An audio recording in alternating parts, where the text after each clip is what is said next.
আপনারা জানেন বারুইপুরের ঘটনা। এখন বারুইপুরের ঘটনা নিয়ে নানা ধরনের খবর, নানা ধরনের মিডিয়া এসব চলছে। মুখ্যমন্ত্রী গেছেন, অন্যান্য বিরোধী দলের মানুষজনও গেছেন, কিন্তু যে ঘটনা ঘটেছে, যে বলেছে সবাই যে আগের দিন নিখোঁজ, পুলিশকে জানানো হয়েছে গোটা বিষয়টা, চারিদিকে সিসিটিভি আছে। এখন যে কোনো রাস্তায় আপনি যান, সিসিটিভি আছে, সেখানেও সিসিটিভি আছে। পুলিশ যদি ওই সিসিটিভিটাকে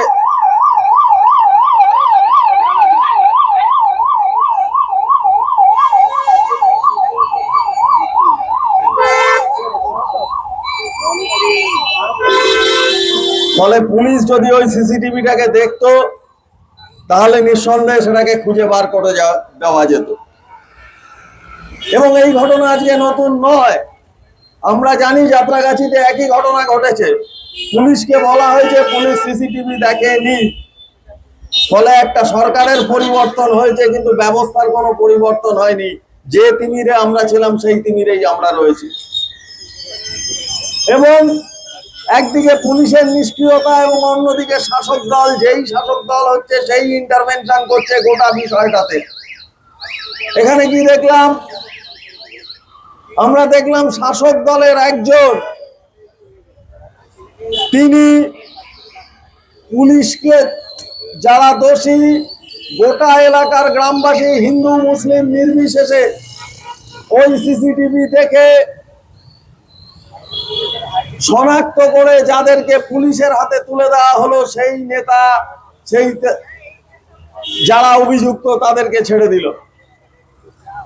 ফলে মানুষের রোষ, এবং সেই রোষের বলি হলো মব লিঞ্চিং। আমরা মব লিঞ্চিং এর বিরুদ্ধে, আমরা ডিম ছোড়ার বিরুদ্ধে। সে যাকেই ছুড়ুক, গণতান্ত্রিক দেশ, আইন আছে, আইন তার ব্যবস্থা নেবে।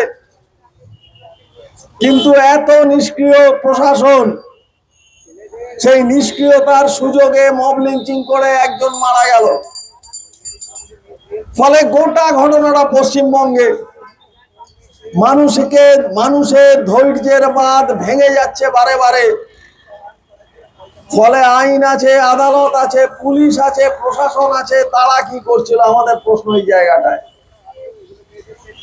সোনার বাংলা তৈরি হবে, ফলে এই সোনার বাংলা কি তৈরি হলো তা আমরা দেখতে পেলাম বারুইপুরে।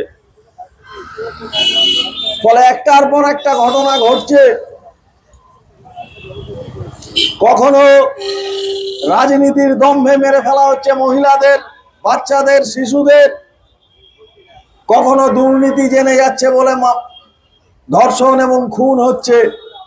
ফলে এই ধর্ষণ সংস্কৃতির বিরুদ্ধে আমরা যারা এখানে আছি, দলমত নির্বিশেষে, কে হিন্দু, কে মুসলমান, কে শিখ, কে খ্রিস্টান, সেটা না দেখে এর পরের দিন হয়তো শুনবো ধর্ষণ হয়েছে ও মুসলমান, ধর্ষণ হয়েছে ও হিন্দু।